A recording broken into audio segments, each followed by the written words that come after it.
bíblico, hoje nós vamos falar sobre o livro de Jó. Amém? Nós estamos entrando na terceira categoria, na terceira classificação dos livros do Antigo Testamento. Então a gente começou pelo Pentateuco, Gênesis, Êxodo, Levítico, Número, Deuteronômio. Falamos dos textos dos livros históricos, que começam em Josué, né? E vai até Esther. E agora nós vamos falar dos livros de sabedorias, que é Jó, Salmos, Eclesiastes, Provérbios e Cantares. Amém?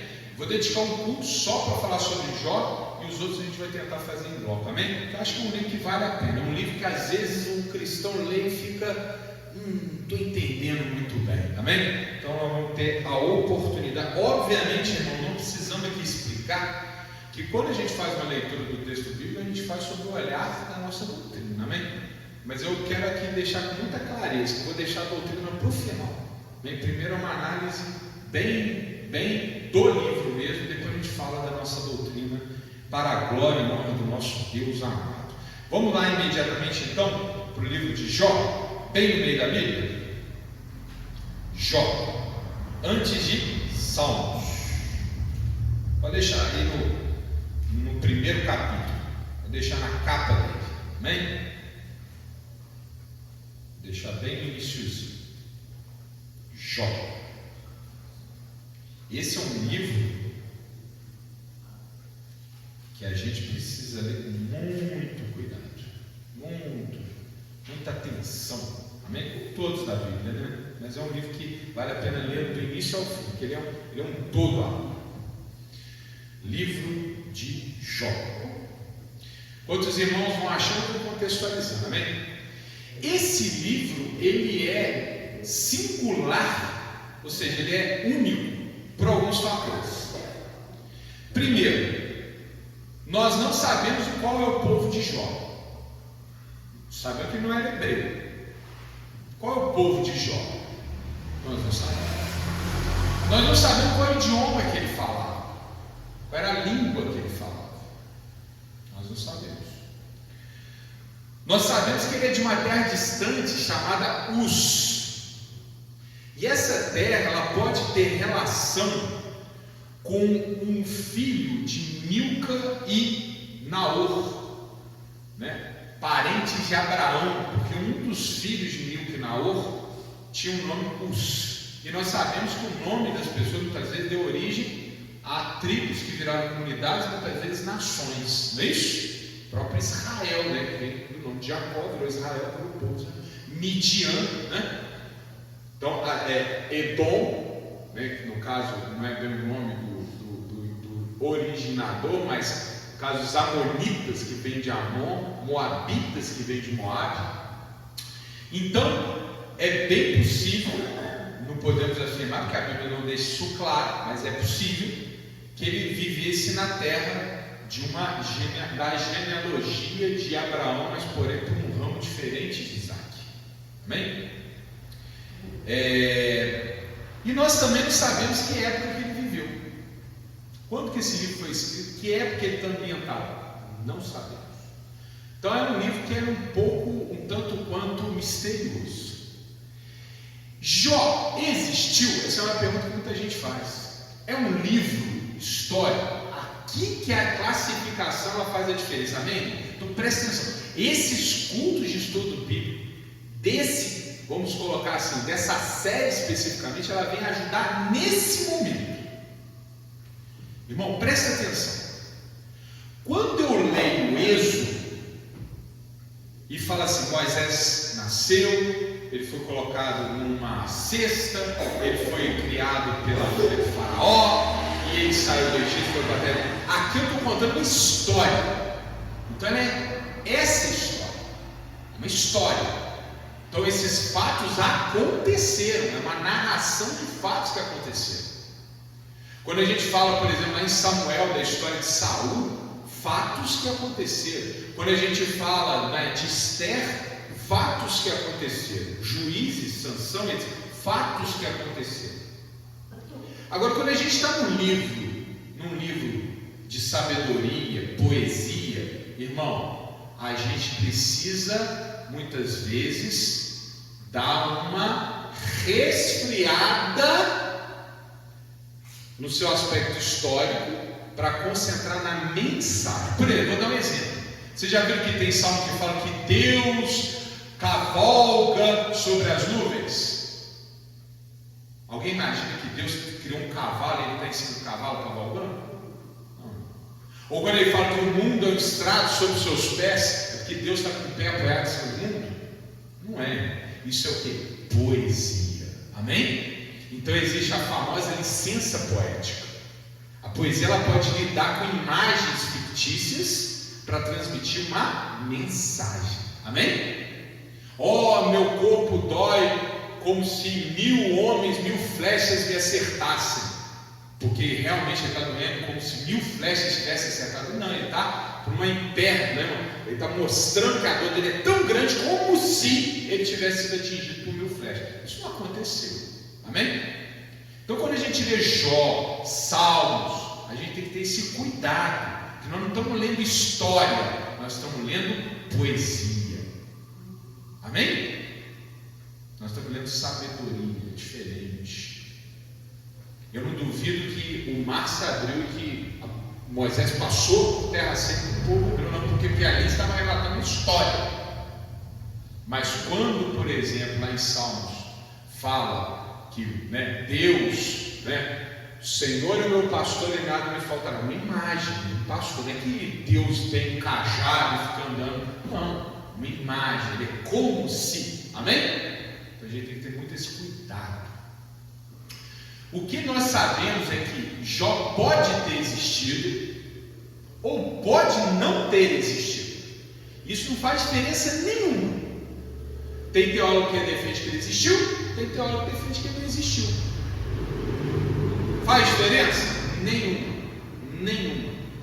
O que acontece é que a mensagem que está sendo transmitida aqui, ela é uma mensagem que merece a nossa atenção por ela mesma. Não importa a figura de Jó, não importa a figura dos amigos de Jó, nós temos que prestar atenção naquilo que está sendo debatido no livro.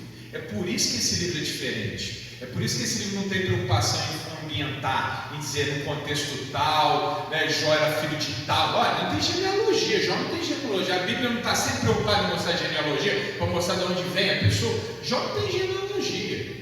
Ele aparece, pum! Amém? Presta atenção, Jó pode ter existido, mas isso não importa para a mensagem do livro de Jó. Está claríssimo, meus irmãos. O livro ele começa com prosa e termina com prosa. O que é prosa? É esse texto por exemplo, a gente pega um livro de história para ler, mas o meio dele é todo poesia, poesia hebraica. Você vai perceber, alguém vai falar assim, mas que poesia é essa que não tem rima? Porque poesia hebraica não tem rima, amém? Poesia nossa, latina, tem rima, poesia hebraica não tem rima. Então é um outro tipo de concepção de poesia, mas nós vamos falar de estilos literários da Bíblia em outro momento. Por enquanto eu quero só chamar a atenção. O fato de ser poesia já mostra que o livro dá muito mais atenção para a forma da escrita, para o jogo de palavras, do que para a narração de fatos, amém? Então eu estou chamando muita atenção aqui. O que interessa é a mensagem. Irmãos, é uma bobagem prestar atenção nesses elementos? Não, é muito importante, porque senão o irmão pode cair na bobagem de achar que o diabo vai visitar Deus, tenta Deus e Deus aposta com o diabo. Você acha que isso acontece? Isso não acontece. É uma figura para mostrar uma mensagem mais profunda. Vamos ler o início do livro? Em nome de Jesus.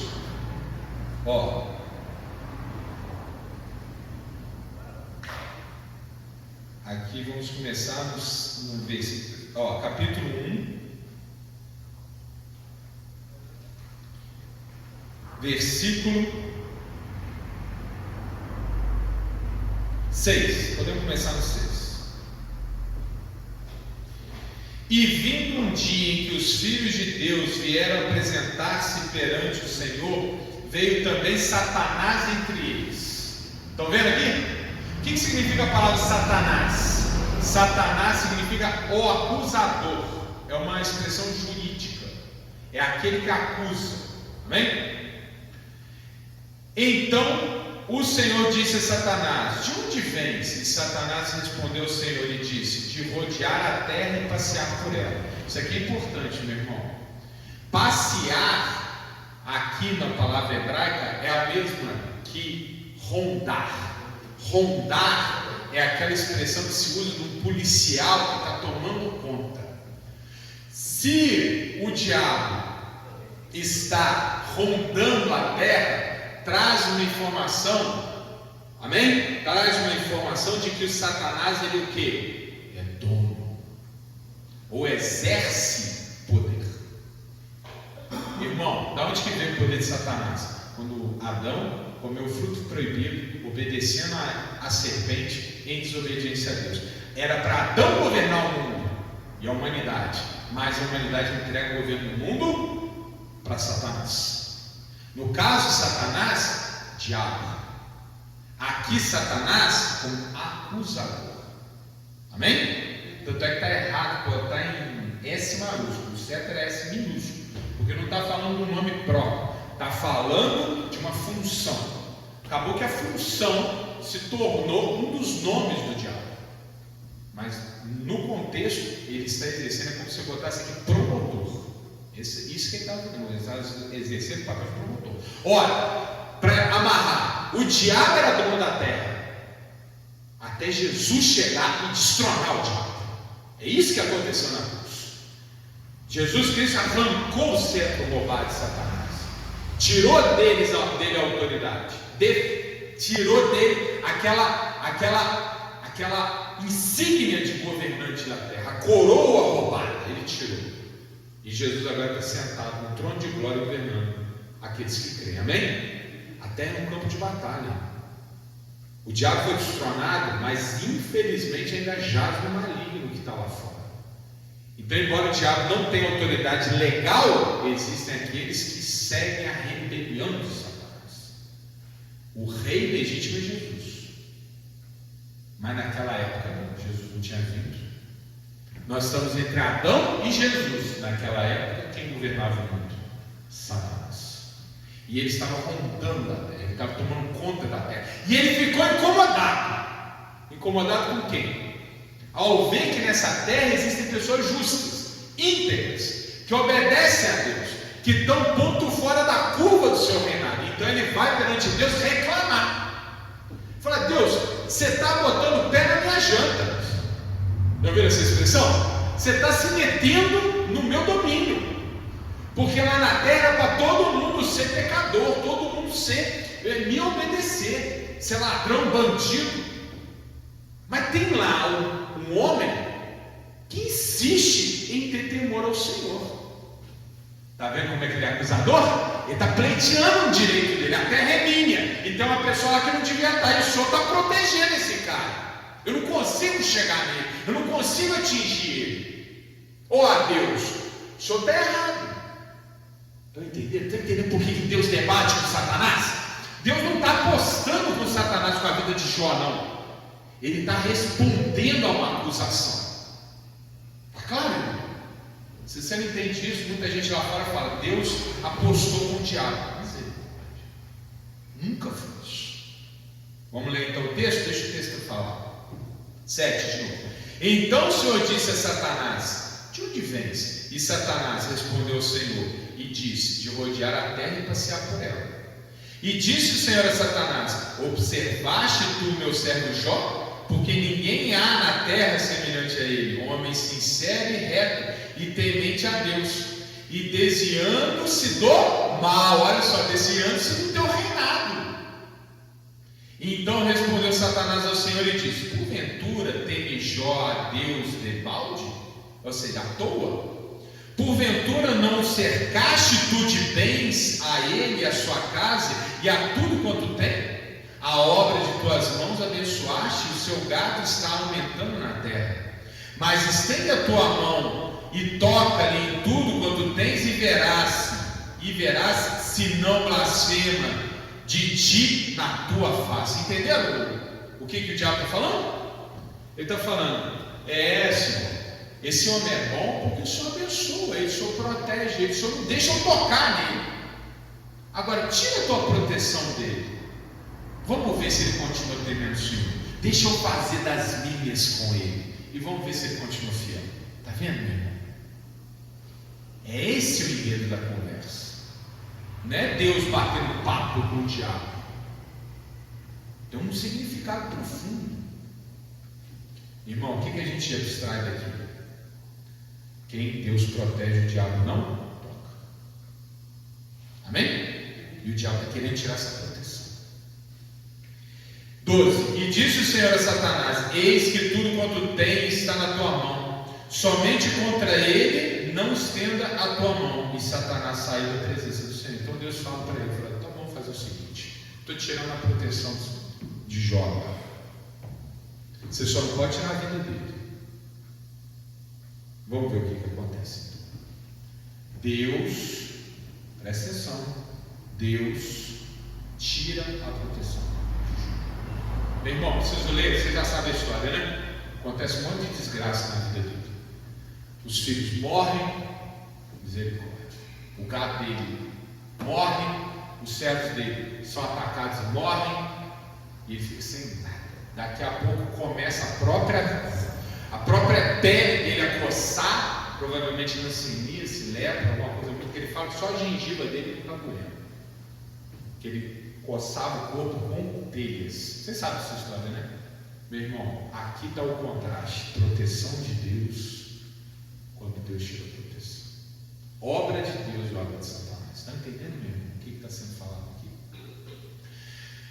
Irmãos, então esse livro ele é organizado no primeiro e no segundo capítulo, que é uma introdução, e um último capítulo, que é uma conclusão. Esses três em prosa. E no meio dele, entre o capítulo 13 e 41, são poesias. E essas poesias, elas estão em torno de um enredo. É Jó conversando com seus amigos sobre a justiça de Deus e a justiça no mundo. Esse é o tema. Amém? Estamos conversando. Existe justiça no mundo? Deus é justo? Será que as pessoas, elas podem esperar de Deus, quando elas forem boas coisas, e quando elas forem más, coisas ruins? Esse é o enredo, essa é a discussão que vai acontecer ao longo de todo o livro. Amém? A trama é exatamente em torno desse tema: justiça. Amém? Então vamos lá. Jó vai então, aqui ao longo do livro, debater com 3 amigos. Depois aparece um quarto personagem que é mais enigmático, mas 3 são amigos deles. Vamos só contextualizar. Jó está na pior. Imagina um homem rico, próspero, saudável. De repente ele está no lixão, nu, com a tanga só, que está todo infeccionado, raspando o corpo. E de repente 3 amigos dele, que ele já conhecia de antes, portanto, gente da alta classe, vão ao seu encontro e ficam 7 dias com ele. Esses amigos eram amigos sinceros? Creio que sim. Creio que sim. Porque imagina, o cara estava lá numa casa bonitona, largou a casa dele, ficou 7 dias com esse cara, acompanhando e conversando com ele. Então, pessoas que têm problema de solidariedade, né? Só que são pessoas equivocadas, porque elas vão ficar o tempo todo tentando provar que se Jó está sofrendo é porque ele fez alguma coisa errada. O tempo todo eles vão ficar acusando Jó, e Jó, por sua vez, fica se defendendo: mas eu não fiz, mas eu não fiz, mas eu não fiz, mas eu não fiz.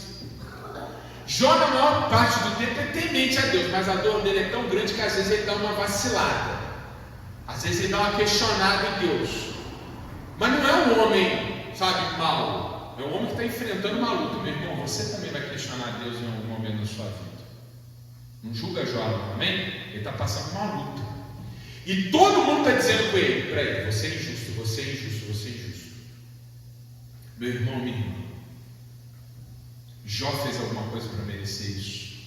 Na cabeça dele, não. Mas os amigos estão dizendo para ele: se você está sofrendo é porque Deus está te penalizando. Meu irmão, quando você vai lá fora, quantas vezes que a gente escuta isso? Você está na pior, Deus está te provando, Deus está te castigando. Vocês não ouviram isso?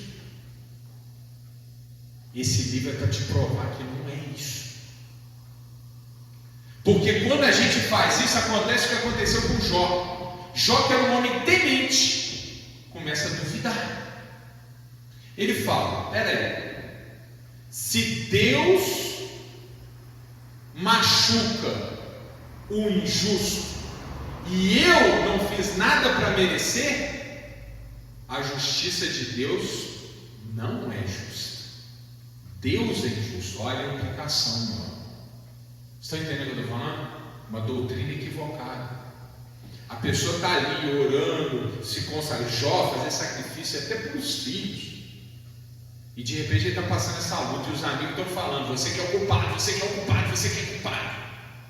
E Jó fala: se eu não sou culpado e estou sofrendo isso, e é Deus que está me castigando, então o problema não é a minha injustiça, é Deus que é injusto. Olha que sério. Esse livro foi escrito para desmascarar essa doutrina, porque cada um dos amigos de Jó representa um tipo de sabedoria do Oriente Médio.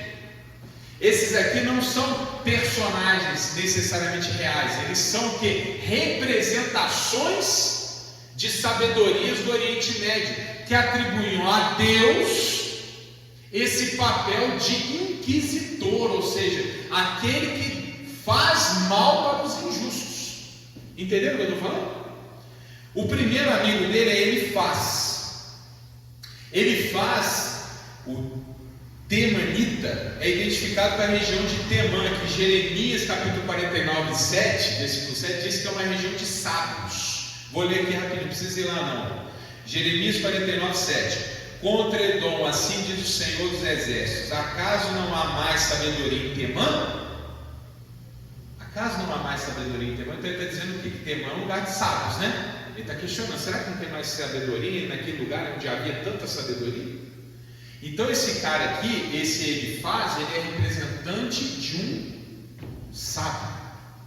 Um sábio do conceito da época. Temã está associado a Edom, todos nós sabemos, né? Edom fica ali no sul de Israel, região de sábios. E ele baseia seus argumentos em sua própria experiência e visões que ele afirma ter recebido. Então ele se sentia uma pessoa um pouco acima do normal, que tinha meio que uma comunhão, sabe, privilegiada com Deus. Então ele, como um homem muito sábio, vai contando a vida dele para mostrar que a justiça de Deus é destruir os injustos. Depois vem o segundo, Bildade, o suíta. Suítas eram os árabes. Então eles são de outra região, eles são da Arábia, eles são do deserto, provavelmente beduínos. Eles cultivavam uma outra sabedoria, não é bem aquela sabedoria de Temã. Essa é mais uma sabedoria tradicional. Sabe aquele tipo de sabedoria que passa de pai para filho? Essa é a sabedoria que ele representa. E ele vai fazer o mesmo tipo de acusação contra Jó. Vai dizer: Jó, se você está sofrendo, é porque você fez alguma coisa errada e Deus está te castigando. E Jó está ali: eu não fiz nada, eu não fiz nada, eu não fiz nada. E o terceiro, Zofar, o Namatita. Ele representa uma sabedoria mais agressiva. Ele é aquele que vai mais fundo contra Jó, que dá mais estocadas em Jó, que agride Jó. Chega a dizer que Jó está pagando pouco. Provavelmente ele merecia ter mais sofrimento. Entenderam, meus amigos? Então nós estamos falando de sabedorias da época, naquela região, que apontavam a justiça de Deus como sendo uma justiça que agrediam as pessoas consideradas más. fazer um mal para as pessoas. Agora, meu irmão, vamos começar a refletir. É Deus que está fazendo isso com Jó? É Deus que está fazendo isso com Jó? Quem está fazendo isso com Jó? Satanás. As pessoas, quando atribuem a Deus o sofrimento, levam uma pessoa como Jó, que era íntegra, temente a Deus. Lembra quando ele fala? Vinha ao mundo nu e voltarei nu. No primeiro momento ele até nem se importa tanto com as coisas que ele está perdendo, mas os amigos ficam na cabeça dele. Não, você é culpado, e não via a culpa. Aí ele começa a questionar a justiça de Deus. Ô irmão, como que é importante a gente fazer a coisa certa. A vontade de Deus é boa, é perfeita, é agradável. O mal é do diabo. Ele que veio roubar, matar e destruir. Jesus veio trazer a vontade de Deus, que é vida com abundância, que é a vida que já tinha antes, sob a proteção de Deus. Essa é a mensagem central. E aqui, já no final, aparece uma figura meio enigmática. Não é um dos amigos de Jó. Ele de repente aparece um homem mais novo, que fala até com uma certa singeleza, uma deferência à sabedoria dos outros, mas dá um recado diferente. Quem é esse cara? Eliú. Eliú, ele reverencia os três amigos, mas fala uma coisa diferente. Ele apresenta a ideia de que o sofrimento pode ser uma ferramenta para ensinar, disciplinar, corrigir, ao invés de simplesmente punir. Ou seja, às vezes nós passamos por luta, não é porque Deus está nos castigando, é porque por algum motivo nós enveredamos por um certo caminho, e nós temos que aprender com esse caminho que nós enveredamos. E que se Deus nos protegeu o tempo todo, meu irmão, nós não vamos aprender. Está claro, meu irmão? Olha só, Deus me ensina a não pecar. Deus me ensina a não me irar. Não é isso? Deus ensina, não ir. Não bote sol sobre a sua ira. Irai-vos, mas não pequei. Falai sobre a vossa cama e calai-vos.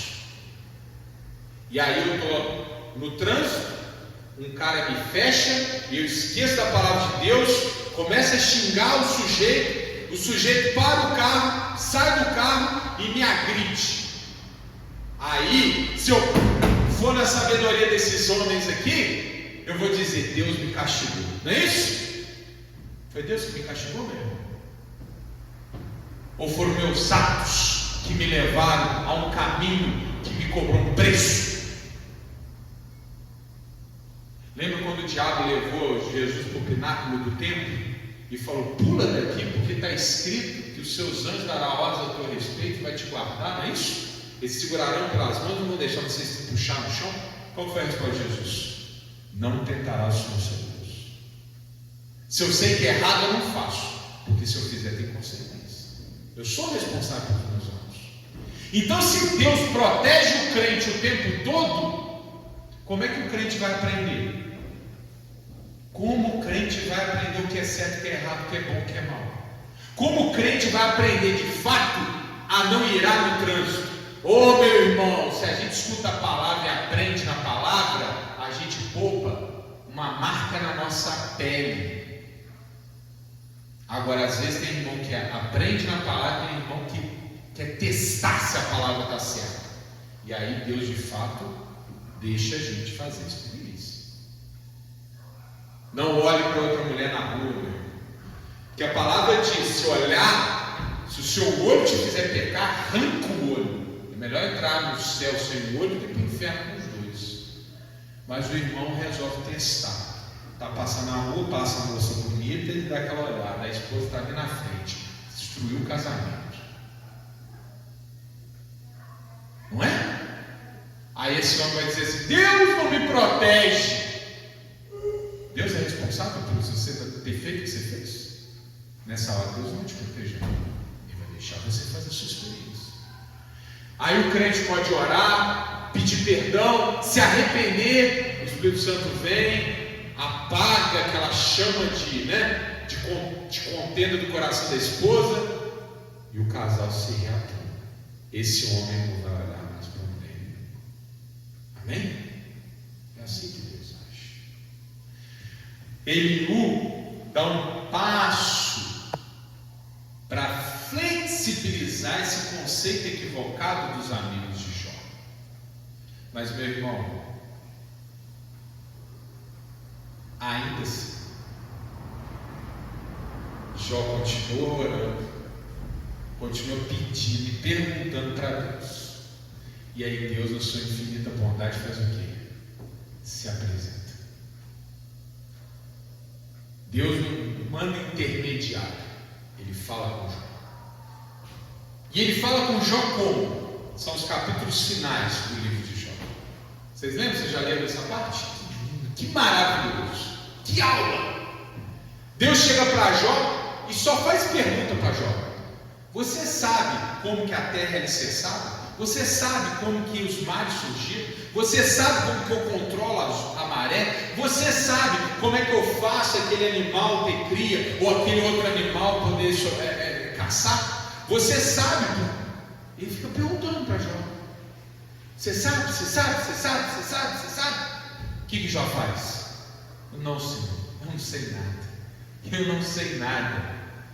Deus então mostra para Jó sua maravilhosa, sua incomparável sabedoria, para deixar claro para Jó e através de Jó para todos nós: nunca duvide dos propósitos de Deus, nunca questione os caminhos de Deus. E isso me lembra lá de Romanos capítulo 9, quando Paulo fala: quem és tu, barro, para questionar o oleiro? Se o oleiro faz um vaso para a honra, o oleiro que fez, você não tem que questionar, você aceita. Jó e os amigos estão o tempo todo tentando colocar regras no Altíssimo, tentando amordaçar Deus, tentando, limitar Deus a nossa vã capacidade de compreender. E Deus, nos capítulos finais, dá um show, que Ele mostra como é que nós somos insignificantes perto dEle. Ele pergunta: de onde vem o vento? Como que o sol nasce? Como que o sol se põe? Por que a maré é controlada desse jeito? Ele vai perguntando para Jó. Jó não sabia responder nada,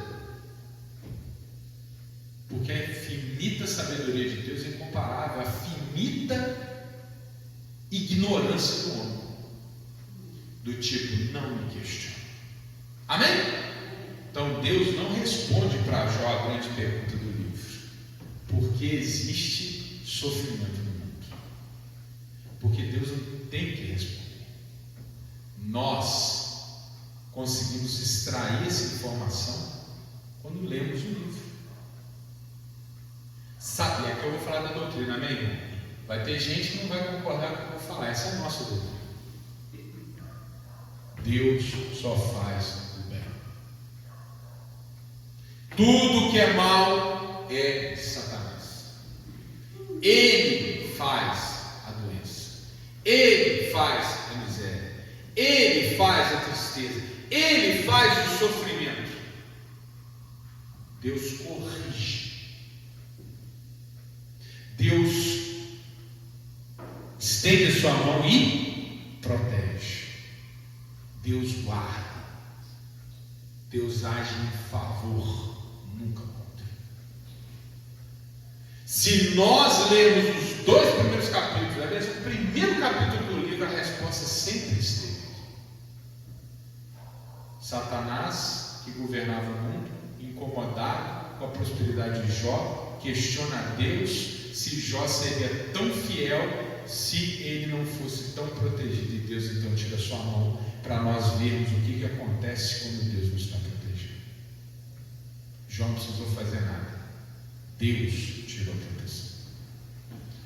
Jó não precisou ser justo, Deus tirou a proteção. Tirou a proteção do justo, que é para que os amigos dele não tivessem argumento, não tivessem o que dizer. Jó é justo, mas sem Deus não existe justiça no mundo. Jesus era tão importante. Por isso que esse livro também é uma imagem de Jesus. Porque quem veio destronar o diabo, tirar essa autoridade do diabo para poder passear e rondar o mundo, foi Jesus.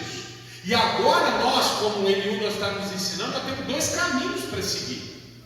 Nós podemos seguir o caminho de Deus e servir ao nosso rei, ou nós podemos servir ao diabo. E se servirmos ao diabo, está aqui o exemplo de Jó: destruição, morte, sofrimento. Mas nós podemos seguir o caminho de Jesus, que é Jó no final do livro. O que acontece no final do livro? No último capítulo. Vamos lá, vamos no último. Jó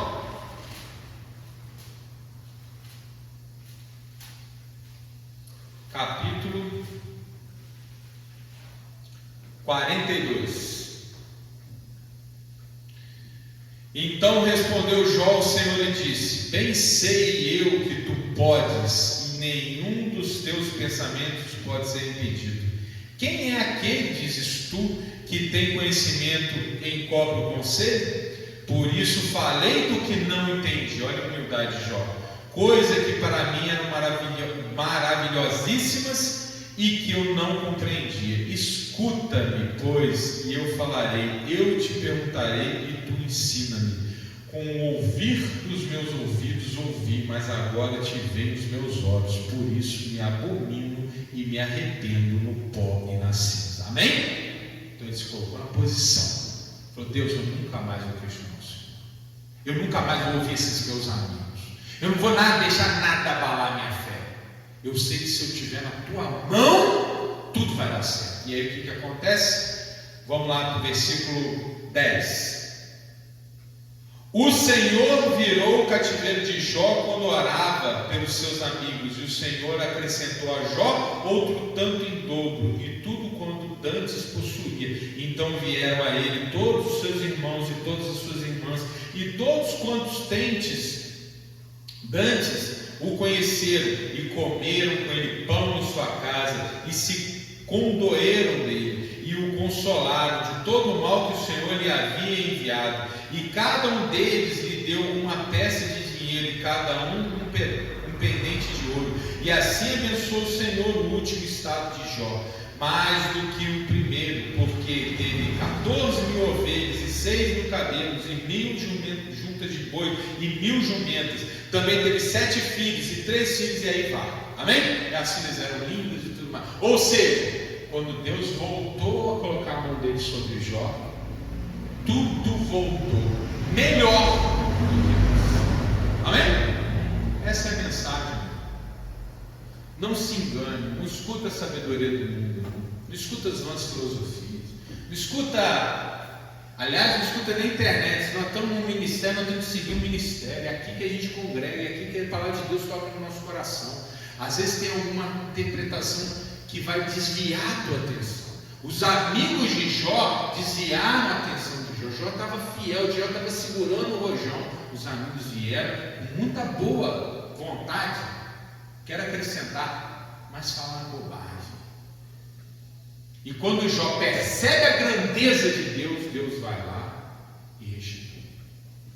O sofrimento não está em Deus, o sofrimento está no acusador. Amém? Então vamos continuar firme nessa fé, e nós vamos conseguir de Deus sempre o melhor. A doença vai embora, a miséria vai embora, vem a saúde, vem a prosperidade. Deus é bom, em nome de Jesus. Aquela salva de palmas para o nosso Deus maravilhoso.